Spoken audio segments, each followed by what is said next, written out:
hindi sila nang patay sa kanya at hindi rin sila napako sa kanya. So yung kahapon din ganun yung lecture ko na tungkol sa Good Friday. Una-una bakit sabihin na Good Friday? Kung talaga patay si Jesus Christ or maniniwala kami propeta Jesus.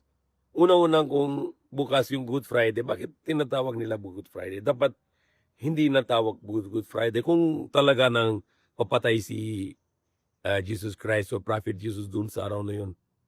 Hindi pwede sabihin na Good Friday. Parang sabihin na Good Friday, parang good day or magandang araw. Okay? Dahil yung Good Friday, yung translation sa Tagalog is hindi mahal ng araw. Good Friday means magandang araw. So hindi pwede sabihin ng magandang gabi or magandang araw na ito. Dahil kung paniniwala ninyo papatay si Jesus Christ sa araw na yun, dapat hindi sabihin ng Good Friday. Pwede sabihin bad day or bad Friday because dahil patay siya. Okay, but kami maniniwala hindi siya patay doon.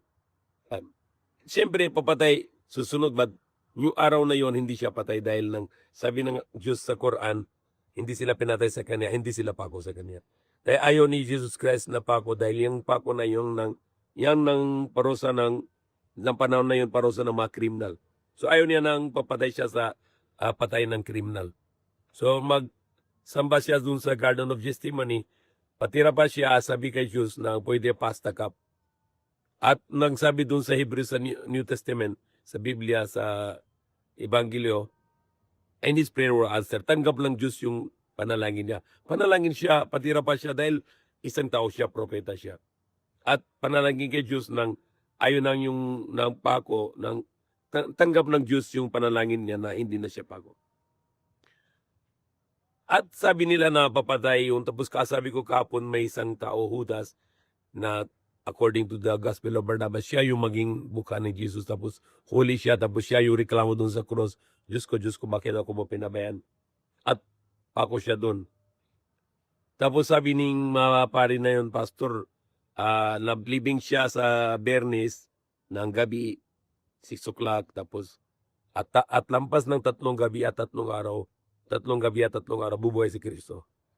So hindi tama yun dahil Friday na Bernis na gabi at Sabado na gabi, 2 gabi lang. Sa Linggo, walang gabi. Bago bukang limaybay, umaga pa. So 2 gabi lang at 1 araw lang yung araw ng Sabado. Yung sa Bernis, wala rin araw dahil gabi yung libing. So kung sabi ng pari dun at lampas ng 3 gabi at 3 araw, bubuhay si Kristo, mali. Mali yun dahil 2 gabi, Bernis at Sabado at 1 araw lang yung Sabado. Wala pang umaga na sa linggo, so hindi pwede bilangin linggo. Kahit bilangin na lang linggo, so 2 gabi, 2 araw. Hindi 3 gabi, 3 araw. So, yan ang ligtas ninyo. Bakit may mali?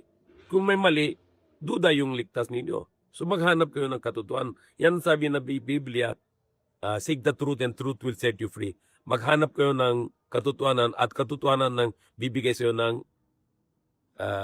freedom. So, very important thing message. No hard feeling, no hurting to Christian brothers and sisters, but just sharing that's what we believe.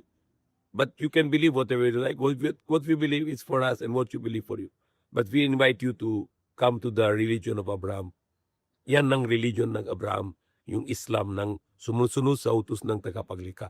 Yan din sabi ni Jesus Christ sa Biblia nang tanong nila ano kami yung nailigtas, pupunta kami sa paraiso, sa kingdom of heaven. Ano sabi ni Jesus Christ? Keep the commandments. Sumunod sa utos ng Diyos, yung mga utos ng Diyos.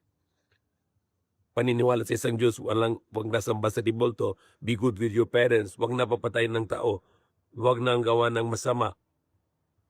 Lahat ng yung utos ng Diyos, dapat tayo nasunod. Yan ng tunay na kaligtasan. So, inshallah, mag-research kayo anong katotohanan. Huwag na kayo nang sumunod sa bulag na para may ligtas kayo sa kabilang buhay. So, ano yung tunay na ligtas? Sumunod tayo sa utos ng Diyos. Pinakaunang utos, samba sa isang Diyos at hindi samba sa mga Diyos-Diyosan yung mga rebulto. At hindi papatay ng tao. Respect to the parents, mas mabuti sa mga asawa natin, mga anak natin, mga kamag-anak natin, at lahat na kapwa-tao. Mga kapitbahay natin, lahat na kapwa-tao, gawa tayo ng mabuti at hindi gawa ng masama. hindi papatay ng tao. Katulad yung sa gera na yun, marami yung papatay na enusyante. Sino yung pisa na gera? Sila na yung masamang ng tao. At wag na papatay ng kahit yung sino man na tao. Katulad yung abortion, papatay ng bata dun sa tiyan ng nanay. Katulad yung sa mga Catholic Church, benta, sa labas ng Catholic Church, benta ng gamot para sa laglag sa Quiapo Church. Bawal.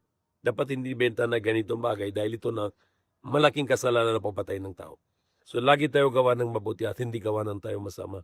At lahat ng tao, kapwa tao. Dahil lahat ng tao galing sa isang tatay, isang nanay, Adam at Eve.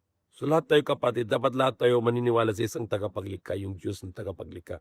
Pwede sabihin Allah, pwede sabihin Diyos, pwede sabihin tagapaglikha, ang hari, ang banal, ang dakila. So may Allah guide us. Amin.